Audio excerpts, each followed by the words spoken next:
1er février 1954, sur les ondes de Radio Luxembourg, l'abbé Pierre. Mes amis, au secours, une femme vient de mourir gelée cette nuit à 3 heures sur le trottoir du boulevard Sébastopol, serrant sur elle le papier par lequel on l'avait expulsée. Charles, bonjour. Bonjour.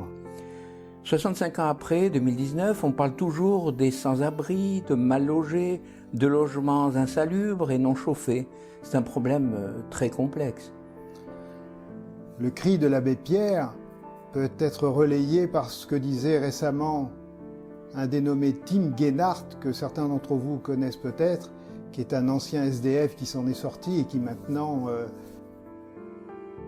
met son énergie à mobiliser la générosité des gens en faveur de ces gens-là, qui lui dit aujourd'hui même, en France on ne meurt plus de faim mais on peut mourir de froid. Et donc c'est bien un problème d'aujourd'hui.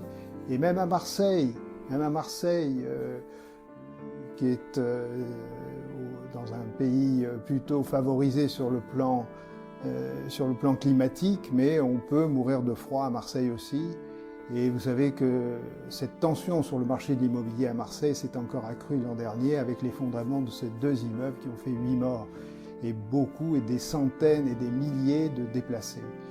Alors, comment notre conférence Saint-Vincent-de-Paul de Saint-Ginier peut-elle rester indifférente à ce problème majeur qui touche un nombre de plus en plus impressionnant de gens fragiles qui, du jour au lendemain, se retrouvent sans rien, sans toit, et doivent survivre dans des conditions tout à fait déplorables. Et donc il y a véritablement une tension très très forte sur le marché de l'immobilier à Marseille, et ça se sent, ça se voit, puisque à tous les coins de rue, il y a des gens qui sont là, qui vivent dans la rue et qui n'ont pas de toit pour s'abriter. Et ça, c'est un très grave problème auquel on ne peut pas être indifférent. Surtout si on est chrétien et que on considère, simplement en se souvenant de cette parabole très, très connue du bon samaritain, et il s'agit de ne pas détourner la tête de celui qu'on voit justement dans la rue à côté de nous. Mais justement, que peut faire l'Église, et notamment la conférence Saint-Vincent-de-Paul de Saint-Ginier? Qui aidez-vous? Alors l'Église et notre conférence Saint-Vincent-de-Paul de Saint-Ginier ne peut pas faire grand-chose, mais peut tout de même tenter de sauver telle ou telle personne, comme nous avons essayé de le faire. Ce n'est qu'une goutte d'eau dans l'océan, mais je crois que on ne peut pas se détourner de la question.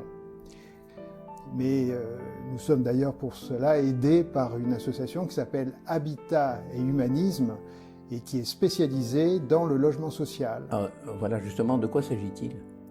Eh bien, cette association qui a été créée par un prêtre il y a une 40aine d'années à Lyon, maintenant dispose sur tout le territoire français d'une grande organisation avec des spécialistes de l'immobilier. Et cette association recherche des propriétaires solidaires, c'est le terme employé, et propose sur le plan technique ce qu'on peut appeler l'intermédiation locative. C'est-à-dire, de quoi s'agit-il? Oui. C'est une manière de loger dans les meilleures conditions possibles donc des personnes qui ont plutôt de faibles revenus, mais qui peuvent aussi bénéficier de l'aide publique au logement, de l'APL, et d'autre part, pour les propriétaires, de sécuriser le paiement des loyers, permet également de garantir que l'appartement mis à disposition reste en bon état. Ça permet également aux propriétaires de bénéficier de déductions fiscales, ce qui n'est pas négligeable.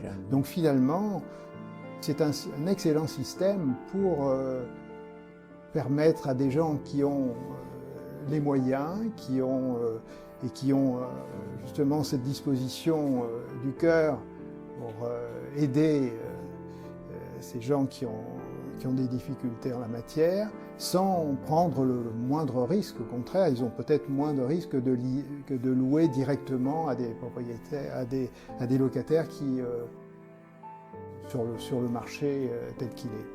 Voilà pourquoi ça nous semble être une excellente formule et nous avons besoin régulièrement de faire cet appel aux propriétaires.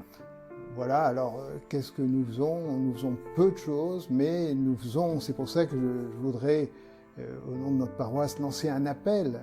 Voilà, justement, concrètement. Pour que les propriétaires qui ont par exemple une chambre ou une chambre de service, une chambre de bonne, inoccupée, acceptent de la mettre à disposition. Bien sûr, nous, à travers cet organisme dont je vous ai parlé, mais peut-être d'autres aussi, nous pouvons prendre ça en charge de manière responsable et en minimisant le risque que ça peut représenter de louer à quelqu'un qui n'a pas beaucoup de revenus. Merci Charles. On souhaite à tous les paroissiens un bel Avent et une bonne préparation de Noël.